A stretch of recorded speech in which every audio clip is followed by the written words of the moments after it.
ناظرین کرام، 17,000 SMS موصول ہوئے اس سوال کے جواب میں کہ نبی کریم صلی اللہ علیہ وآلہ وسلم نے اپنی حیات مبارکہ میں کتنے حج ادا کیے۔ صحیح جواب ہے 1 حج، اور 17,000 SMS جو صحیح جواب ہمیں ملے، 17,000 صحیح جوابات ہیں۔ ان 17,000 صحیح جوابات میں قرعہ اندازی کے بعد جو صاحب منتخب ہوئے ہیں وہ اس وقت میرے ساتھ ٹیلی فون لائن پر موجود ہیں۔ ان کا نام ہے جمیل الدین صاحب۔ السلام علیکم جمیل صاحب۔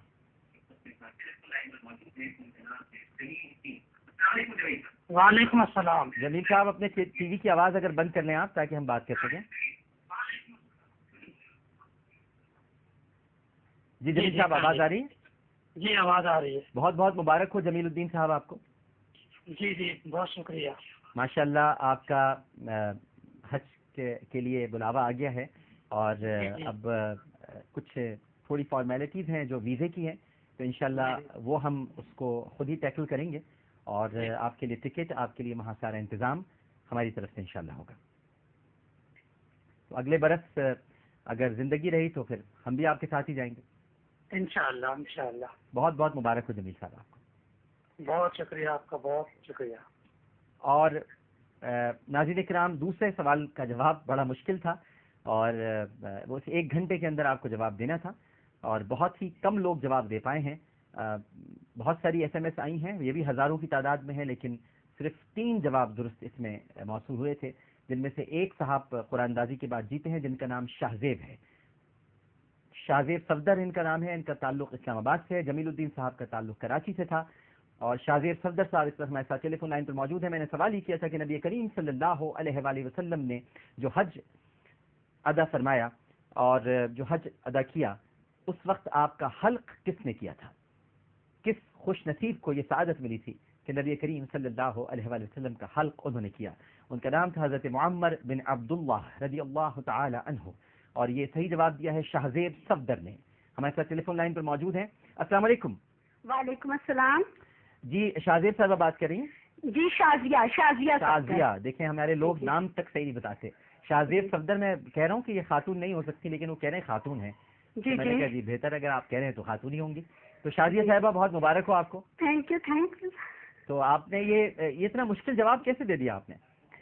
جی یہ میں نے صحیح بخاری میں پڑھا تھا۔ جی ماشاء اللہ ماشاء اللہ، تو صحیح بخاری آپ نے پڑھی ہے، اس کا مطلب ماشاء اللہ۔ جی جی حضرت معمر بن عبداللہ، بہت سارے جوابات شازیہ جو آئے، زیادہ تر لوگوں کا کہنا تھا حضرت ابو بکر صدیق رضی اللہ تعالی عنہ، اور کچھ ہمارے کالرز نے کہا کہ حضرت ابو طلحہ انصاری رضی اللہ تعالی عنہ، کسی نے حضرت طلحہ بن عبید اللہ رضی اللہ تعالی عنہ بھی کہا، لیکن حضرت طلحہ بن عبید اللہ تھے جنہوں نے آپ کے بال جمع کیے تھے، اور 1-2 صحابی اور تھے جو آپ کے بال جمع کر رہے تھے، جن کو ہم منہ مبارک کہتے ہیں، لیکن جو آپ کے حلق کیا تھا وہ حضرت معمر بن عبداللہ رضی اللہ تعالی عنہ نے کیا تھا۔ بہت بہت مبارک ہو آپ کو۔ تو اب آپ کی باقی جو فارمیلٹیز ہیں ہم اس کو جلد پورا کرتے ہیں، تو اگلے برس انشاءاللہ اللہ نے چاہا تو آپ بھی حج کی سعادت حاصل کریں گی انشاءاللہ۔ بہت شکریہ، بڑی مہربانی۔ اور ناظرین کرام، اب چلتے ہیں ہم دعا کی طرف۔ آئیے ہم سب بارگاہ عزی میں، حضرت ابو بکر کی دعا کے بعد تو الفاظ نہیں ہیں کہ ہم وہ دعا کر سکیں، لیکن گھڑیاں اب ختم ہو رہی ہیں، اور ناظرین کرام بہت تھوڑا وقت رہ گیا ہے، تو دل میں جو بھی دعائیں ہیں جو آپ دعا کرنا چاہتے ہیں، آئیے ہم سب اس دعا میں شریک ہو جائیں، شامل ہو جائیں، اپنی اپنی جائز مرادوں کو اپنے پروردگار کی بارگاہ میں پیش کیجیے۔ بے شک خوش قسمت ہے مالک جنہیں تو نے میدان عرفات میں وقوف کی توفیق عطا فرمائی، اس میدان میں جمع ہونے کی توفیق عطا فرمائی جسے تیرے حبیب کی قدم بوسی کا شرف حاصل ہے۔ اے دونوں جہانوں کے پالنہار، تو نے انہیں اپنا مہمان بنا کر بلایا ہے، ان کے جان و مال کی قربانی کو اپنی بارگاہ میں قبول فرما لے۔ یہ تیرے ہی حکم پر تیرے دربار میں حاضر ہوئے ہیں، اور تیرے ہی حکم پر مناسک حج ادا کر رہے ہیں۔ تو اگر نہ بلاتا مالک تو کسی کی کیا اوقات ہے کہ تیرے دربار میں حاضر ہو سکے۔ مولا، تیرے یہ گناہ گار بندے جو تیرے دربار میں حاضر ہوئے ہیں، ان کے حج کو اپنی بارگاہ میں قبول فرما لے۔ اے اللہ، یہ تیرے بندے تیرے ہی بھروسے پر دنیا کے کونے کونے سے یہاں جمع ہوئے ہیں، ان کی لاج رکھ لے۔ اے مالک الملک، یہ تیرے بندے جو تیری چوکھٹ پر سجدہ ریز ہیں، ان کی دعاؤں کو اپنی بارگاہ میں قبول کر لے۔ اے اللہ، آج حاجیوں پر جو تیری خاص رحمت کی بارش ہو رہی ہے، ان کے صدقے رحمت کے چند قطرے ہم گناہگاروں پر بھی برسا دیں۔ اے باری تعالیٰ، ہمارے گناہوں میں لتڑے ہوئے ہاتھ تیری بارگاہ میں اٹھے ہوئے ہیں، ان کا اٹھنا قبول فرمائے۔ اے غفور الرحیم، کعبۃ اللہ کا غلاف پکڑ کر مانگی جانے والی دعاؤں کو اپنی بارگاہ میں قبول فرمائے۔ اے رب عظیم، طواف کعبہ کے دوران مانگی جانے والی دعاؤں کو اپنی بارگاہ میں قبول فرما لے۔ اے غفار الذنوب، ملتزم سے چمٹ کر مانگی جانے والی دعاؤں کو اپنی بارگاہ میں قبول فرما لے۔ اے ستار العیوب، حجر اسود کو چوم کر مانگی جانے والی دعاؤں کو اپنی بارگاہ میں قبول فرما لے۔ اے خالق و مالک، مقام ابراہیم پر مانگی جانے والی دعاؤں کو اپنی بارگاہ میں قبول فرما لے۔ اے قاضی الحاجات، صفا و مروہ میں سعی کے دوران مانگی جانے والی دعاؤں کو اپنی بارگاہ میں قبول فرما لے۔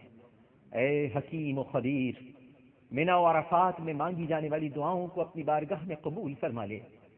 اے رؤوف و رحیم، مسجد نمرہ میں مانگی جانے والی دعاؤں کو اپنی بارگاہ میں قبول فرما لے۔ اے علیم و خبیر، اب سے کچھ دیر بعد مزدلفہ میں مانگی جانے والی اپنی دعاؤں کو اپنی بارگاہ میں قبول فرما لے۔ اے سمیع و بصیر، آب زمزم پیتے ہوئے مانگی جانے والی دعاؤں کو اپنی بارگاہ میں قبول فرما لے۔ اے رحیم و کریم، جبل رحمت پر مانگی جانے والی دعاؤں کو اپنی بارگاہ میں قبول فرما لے۔ اے ارحم الراحمین، میزاب رحمت کے نیچے مانگی جانے والی دعاؤں کو اپنی بارگاہ میں قبول فرما لے۔ اے غفور و شکور، اپنے حبیب محمد مصطفیٰ صلی اللہ علیہ وآلہ وسلم کے روضہ انور پر مانگی جانے والی دعاؤں کو اپنی بارگاہ میں قبول فرما لے۔ اے ذوالجلال والاکرام، حرم پاک کی زیارت کو آنے والے زائرین کو اپنے حبیب کے عشق کی دولت سے مالا مال فرما دے۔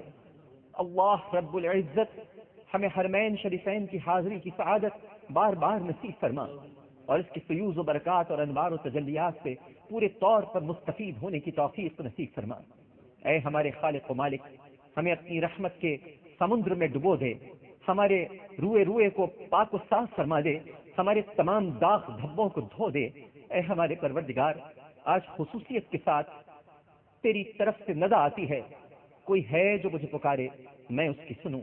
بس اے پروردگار، ہم تجھی کو پکارتے ہیں، تو ہماری سن لے۔ اے ارحم الراحمین، تیری طرف سے ہی یہ ندا آتی ہے، کوئی ہے جو مجھ سے اپنے گناہوں کی بخشش طلب کرے میں اسے بخش دوں۔ بس اے ارحم الراحمین، ہم تجھ سے ہی اپنے گناہوں کی بخشش طلب کرتے ہیں، تو ہمیں بخش دے۔ اے ذوالجلال والاکرام، تیری طرف سے ہی ندا آتی ہے، کوئی ہے جو مجھ سے اپنی حاجت کا سوال کرے کہ میں اسے پورا کر دوں۔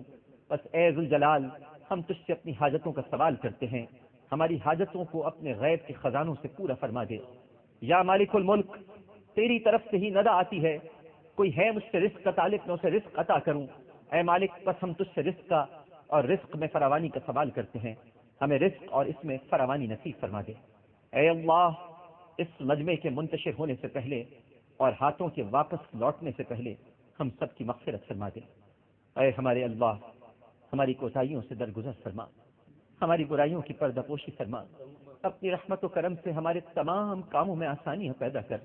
اے ہمارے اللہ، اے عزت و عظمت کے مالک، اے ہمیشہ قدرت اور اختیار رکھنے والے، اے سخت گیر اور زبردست قوت والے، اپنے حکم و ارادے کو فوراً پورا کرنے والے، ان کافروں اور مشرکوں پر لعنت اور اپنا غضب نازل فرما جو تجھ سے ہمارا تعلق ختم کرنا چاہتے ہیں۔ اے باری تعالیٰ، ہمارے دل پتھر بن گئے، حیا، غیرت اور شرم کم ہو گئی، ہم میں ہر قسم کے گناہ پھیل گئے، ہم ہر طرف سے ان گناہوں میں پھنسے ہوئے ہیں۔ ہمارا ملک، ہماری آبادیاں تیرے نبی کریم صلی اللہ علیہ وآلہ وسلم کے دشمنوں سے بھری ہوئی ہیں۔ اے رحیم و کریم، ہمیں اور تمام مسلمانوں کے ان دشمنوں کی تباہ کاریوں سے محفوظ رکھ، ہماری ہدایت اور اصلاح فرما۔ اے ارحم الراحمین، ہماری حالت روز بروز ابتر ہوتی جا رہی ہے، ہمیں سیدھا راستہ دکھا، ہماری دعاؤں کے لیے قبولیت کے دروازے کھول دے۔ یا رب کائنات، تو ہی ہر پریشان حال اور بے قرار کی دعا کو قبول کرتا ہے۔ اے بے پناہ قدرت و عظمت والے پروردگار، ہم کو دوسری قوموں کے لیے لقمہ تر نہ بنا، ہمیں وہ ایمانی قوت عطا کر جس سے ہمارے دشمنوں کے دلوں پر ہیبت اور رعب قائم رہے۔